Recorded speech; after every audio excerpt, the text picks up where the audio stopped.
Hi, I'm Tom, and in this video I'm going to do a very simple demonstration of the device energy management features of the Matter smart home protocol. I'll show how a Matter appliance can share a forecast of its energy use and then how that forecast can be used to reduce the running cost of the appliance. If you don't know what Matter is, it's the latest entry in the smart home space, and it's backed by all the major players like Apple, Google, Samsung, to name but a few. It aims to provide a standard way for different types of appliances to communicate and to finally end vendor lock-in and the need to use multiple apps. It shares a lot of the same foundations as the Zigbee smart home protocol, things like endpoints, clusters and attributes, but it adds Wi-Fi support, support for something called Thread, and it also allows multiple different ecosystems to control devices. So you can use your Apple iPhone and your Android phone to control the same devices. Version 1 was first published back in October 2022, and a new revision has come out roughly every 6 months since then. When it comes to energy, version 1.3 saw the introduction of energy reporting, where a Matter device could share how much energy it was consuming at that moment in time. In 1.4, the latest version, device energy management was added. This new device energy management cluster unlocks some very interesting capabilities. Firstly, it enables devices to share their forecasted energy consumption or generation. Secondly, it describes how devices can have their energy managed to make sure that you have the optimum use of energy within your home. I started looking at all this a couple of months back, and whilst I've only just scratched the surface, I wanted to share some of what I've learned so far.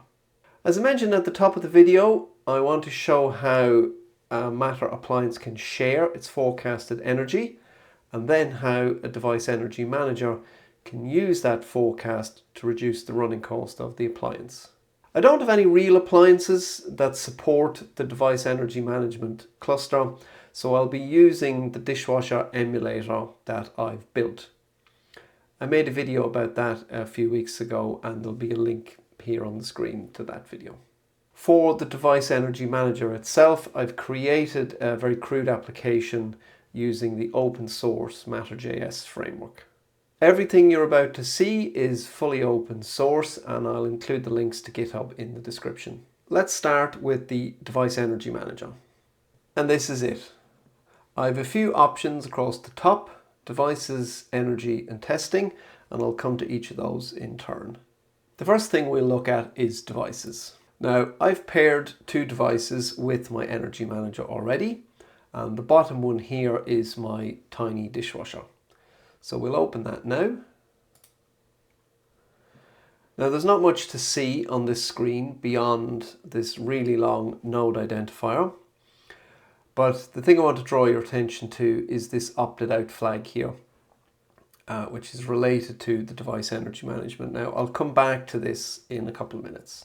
Let's now hop to the energy tab.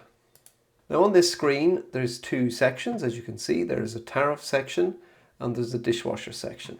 The tariff section shows my current Octopus Intelligence Go. So that tariff gives me off-peak pricing from 11:30, which you can see there, until 5:30 in the morning, and that's off to the side because it's too far in the future. At the moment you can see we're in the red section, so that's my current peak, and then at 11:30 I would move into the off-peak. Now below that section we have the dishwasher, and this just currently says that there's no energy usage currently forecast. The Tiny Dishwasher Emulator that I've got, it's sitting on a breadboard on my desk and it's currently turned off, so it's not using, or it's not simulating the use of any power. Now on the desk in front of me, this is my Tiny Dishwasher. So it's running on an ESP32C6. I have a small OLED display, I have two push buttons, and off to the side here I have a rotary encoder. As I've mentioned, I've made a full video about this, which goes into more detail about how I created it. So I'll start by turning it on. And as you can see, it simply says it's stopped and the current selected program is Eco 50. And I'm going to leave that for the purposes of this demo. This button here is the start and stop button. And as I said, the rotary encoder is used for the menu and choosing programs and stuff. So what I'll do now is I'll bring everything onto the screen and I'll position this so we can get a bit of a better view of that. So we've now got everything in view, and what I will do now is I will press the start button. And what you'll notice now is that a little block has appeared here, which is a forecast. And if you can see the time, it's 12:50 and it runs then until 1:20.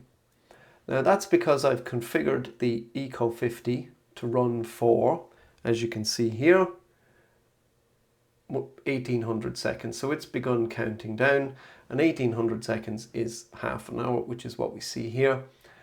The value in the middle, the 3 kilowatts, that's the nominal power consumption. So I'm essentially saying that for half an hour, on average, the dishwasher will be using 3 kilowatts of power. Now we can do our math and work that out, and that's roughly 42 pence in cost at this peak tariff price. So I'll stop that, I'll just turn it off now, and that will stop, and then it will also clear the forecast. So that's how it works without any sort of intelligence or any input from the device energy manager.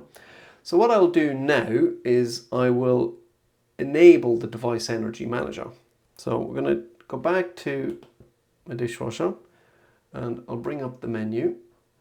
And as you can see, if you remember from the devices tab, this was marked as opted out. So that means that it will ignore any commands or any instructions from a device energy manager, because I've simply opted out of energy management. But what I will do now is I'll rotate this, and I'll opt this in. We can see now that that's changed. So I've used the rotary encoder to change the option. We're now opted in. So I'll now jump back to energy, and I'll repeat the process. I will simply start the dishwasher. But now, as you can see, instead of starting the cycle immediately, it's now waiting. So it's going to start in 50 seconds.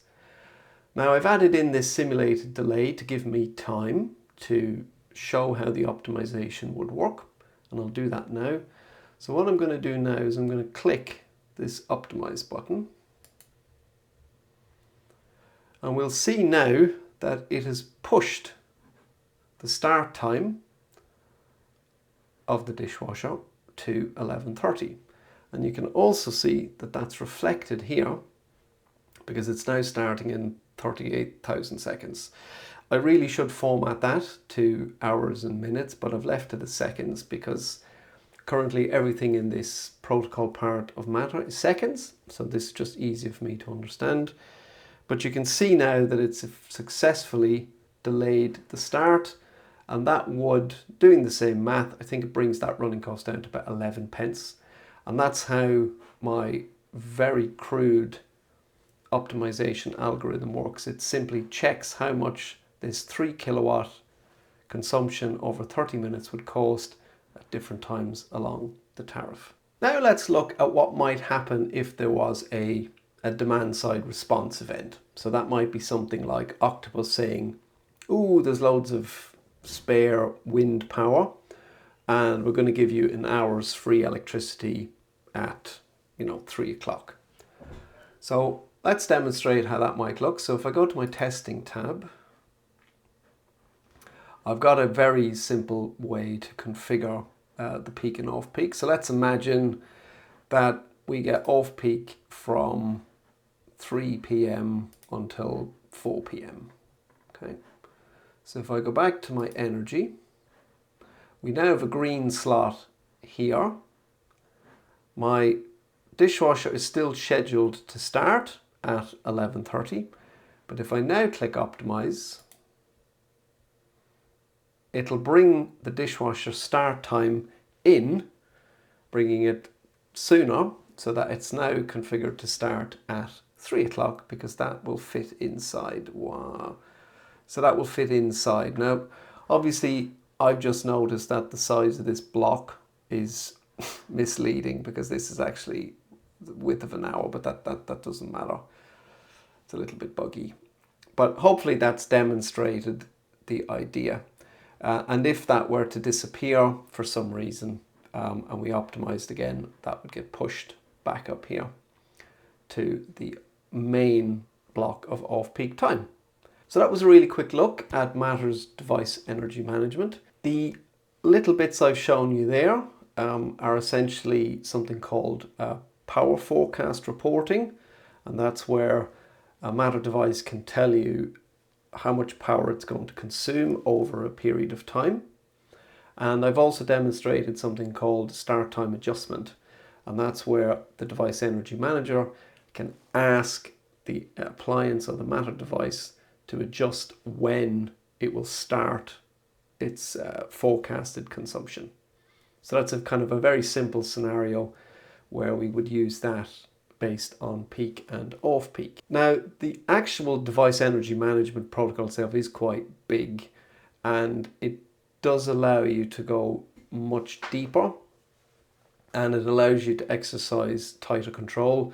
So for example, it will allow you to ask a device to change how much energy it's using, how much energy it's going to use. So in scenarios where you would imagine we have an EV car charger and you have a solar inverter, the solar inverter could be Matter enabled, and it could be publishing information about its expected generation and its expected surplus, how much power is in its battery, how much power is discharging from the battery, etc. And the device energy manager could use that information in conjunction with the EV charger to adjust the charge rate of your car based on the forecast from the solar inverter. So similar to how something like a Zappi might work, where it's looking at the surplus that's being exported, this would actually move that intelligence out of the EV charger and into central device energy manager. There's also a lot of work going on currently here in the UK around the grid and how things like the demand side response events are handled and trickling down, how they trickle down from the grid into your device energy manager, so it's able to optimize locally based on grid conditions. I'll wrap up now because I don't want to wax on too much about all the other features in, especially as I'm still trying to get a handle on that. I hope this has been an interesting glimpse into Matter's energy management. I hope this will become something that's adopted. I really see a lot of benefit in the current, the kind of what you can currently achieve with the protocol. So hopefully we'll see that permeate into smart home devices over time. I'm going to expand my lessons, my learnings by building, similar to my Tiny Dishwasher, I want to build a little EV charger emulator and hot water tank emulator, and then start exploring energy optimization in addition to just cost-based optimization. So hopefully you'll see some blog posts and videos on that in the future. If you've enjoyed this video, please do click that like button. That helps the algorithm promote the video.